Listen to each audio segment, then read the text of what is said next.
Brad Holmes has done it again. What's up, Detroit Lions fans? Welcome into Rockhound Detroit Lions. Glad you guys could join me for just a moment here. Talking about edge rushers in Detroit. It's been a conversation, man, for the last few weeks. Fans are trying to figure out what's he doing. What is this team going to do in 25? And I'm going to tell you right now, with the addition that the Lions just brought in, or the signing, re-signing, that the Lions just inked with none other than Al-Quadin Muhammad, I think it just speaks more volumes to what this team is going to be about this year. Depth, consistency, quality, continuity. It's all there. This is a team that has a ton of experience. This is a team that went through the gates of hell last season and came out on the other side. Couldn't finish. Still one hell of a season. And right now, your Detroit Lions are set to kick this season off with more depth than I've ever seen on this team. This might be a better defensive line than what we had last season for a couple of reasons. One is depth. The Lions know what they have. And the guys that they brought in last season, a lot of them have remained the same. But they're not the same player that they were when they walked into Allen Park last year. They've gone through a year's worth of Dan Campbell, right? They've gone through a year's worth of the Terrell Williams from last season, the Aaron Glenn from last season. Or they've gone through 3-4 years of Dan Campbell and, the rest. And now they're here to lead what's left this team. Being Aaron Glenn, Terrell Williams. But Brad Holmes just brought in Al-Quadin Muhammad. And I'm excited about this because just listen to this quote by Dan Campbell. He always gets you fired up, doesn't he? He says, dude, he's grown. As a matter of fact, we were talking about him yesterday. He came up in the defensive staff room. We really feel like over the last 3 weeks, he's gotten better and better and better. When we brought him in, we had to use him basically immediately. Got him out there, and he gave us everything he had. But he had also just walked back into the building. So he's a little rusty. Then trying to learn our terminology, and then the scheme too. The style in which we play was different than what he's played in his career. We asked him to do little things or things a little different. And so there was a growing period for a veteran guy, and he's done it. I feel like he's really coming around, and that's encouraging.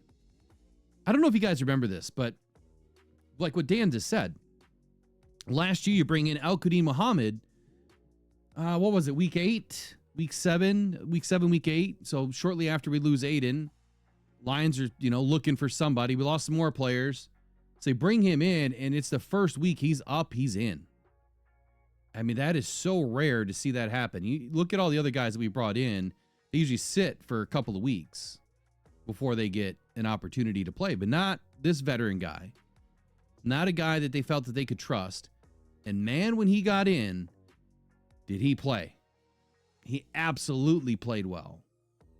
And that first game might have been the Titans game, if I'm not mistaken. It may not have been. But man, he did an excellent job. So Al-Quadin Muhammad originally was a 6th-round pick out of New Orleans in the 2017 NFL Draft. He also made some stops with the Colts, the Bears, throughout his career. And, he was a midseason stopgap last season when the Lions suffered a ton of injuries. But how does this help us, right? I mean, where does this put the Lions in the perspective of, is our team better or worse than it was last year? I'm going to tell you definitively, without a doubt, this team is better to start the season. Because these guys have gone through the fire and the gates of hell last season with all of those injuries, right? And having to manufacture just about everything during the season. And finding pressure, right? Figuring out ways to get after the quarterback, figuring out ways to stop the run. And they never let off. The run defense just continued to shut people down. Shut teams down. Right? Running backs couldn't run on us.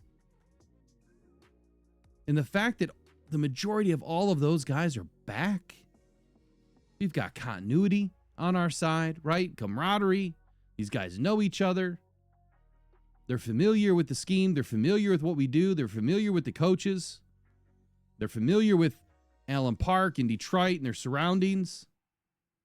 That makes a difference. So when you think about the guys that are sticking around, it's not like you're bringing in a bunch of outside guys that have to relearn or learn everything for the first time. They don't. These guys, it's like jumping on a bike. They know what they're doing. They know what's expected of them. Standard is the standard, right? They get it. They know it. So these are all micro leaders now. For every outside influence they bring in, for every rookie that they bring in, these guys get it. Can you imagine how amplified practice is going to be now? With all of these guys walking into their second season at a minimum with Dan Campbell and the way that this team operates, practice level is going to be up to here, right? It's not going to be like they're just kind of kicking off, warming up, to start the season into training camp or OTAs. No. These guys are going to be up here. They're going to be having some fun because these guys know what to do together. Now, last year, he didn't get enough snaps to really register a whole bunch of PFF grades, right? So I'm not even going to worry about that. I'm really not. He's going to get a full season now to show us why he was brought in last year. In his first game with the Lions, he saw 49 defensive snaps, 6 quarterback hurries, and that was the first game against the Titans. It's a pretty damn good game. And then after that, he just remained this, this individual that was just clogging up lanes everywhere. He averaged about 29 snaps a week per game throughout the season. 10-game stretch started in week 8. I think he missed 11 and 12. And he played 13 through 18, then obviously the divisional game. So Muhammad has a ton of experience. This is another inexpensive contract. Obviously, I think it's pretty simple to realize the fact that the Lions know what they're getting in him, and Muhammad knows what he's getting from the Lions organization and this team. But more importantly, I was just putting together the depth chart. Just listen to this for a minute. And this is based on who I think is a start, to start week 1. Just defensive line, front 7. And then the guys that are injured. So you got Aiden Hutchinson, right? Left defensive end. Levi Onwuzurike, I think that he's going to start in place of Aleem McNeil. And then you have DJ Reader. Oh, by the way, Aiden, 4 seasons. Levi, 5 seasons. Reader, 10 seasons. Next up, right defensive end, Josh Paschal, 4 seasons.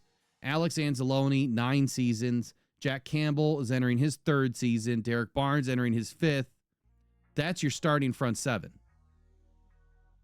That's a pretty amazingly talented, experienced crew right there. So let's back up Aiden. Now you have Al-Quddin Muhammad backing up Aiden, who has 8 seasons of experience. Lions brought back Mitchell Lagoud, and Nate Lynn, I believe, was already signed to a futures deal. So that's your 3rd and your 4th string now. Mitchell Lagoud and Nate Lynn. Behind Levi Onwuzurike is Miles Adams. He's entering his 4th season. Eventually, that'll be Aleem McNeil and Mekhi Wingo. Right? Mekhi Wingo and McNeil are both injured to start the season. And then you have the DJ Reader. Behind him, you have Roy Lopez entering his 5th season with Broderick Martin entering his 3rd. Then you have the Josh Paschal at the right side. Marcus Davenport behind him. And oh yeah, we brought back Pat O'Connor. 7 seasons. And then Isaac Ukwu, who I believe was on a futures deal. He's in. This team is loaded with talent and experience, which is the great thing about it.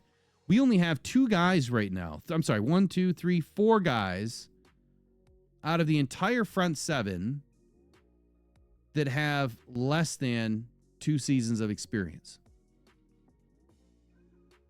It's pretty solid, right? Especially when you think of the roster roulette portion back, at the end of the season when guys end up getting cut. Who can make the practice squad? You need some young guys on the practice squad. You can only have so many guys on the vet squad. I think it's 6. So that's the whole thing that Brad's thinking about too. You guys have to remember that. It's not just about camp, right? That's a big part of this, but it's also about cuts after camp. They have to work on, how many guys have so much experience, right? So some that you won't lose because they don't have enough experience, but others that you could lose because they're immediate free agents. Al Kudi Muhammad, man, welcome back to the D. I'm super excited about it. Appreciate you guys joining me. Please hit that subscribe button. We'd like to give you a mini helmet or an opportunity to win one. Don't forget, Buy Me a Coffee has all sorts of merch up. You can support the Rockhound Cancer Foundation and be part of a great movement for the local community of Michigan here, where we're trying to do good things for people and put others first. That's it for Al Kudi Muhammad. Welcome back to Detroit. Lions signed another edge rusher. This draft is going to be so exciting. Brad's going to be able to do whatever he wants to do. We'll see y'all in the next one. Take care. Bye-bye.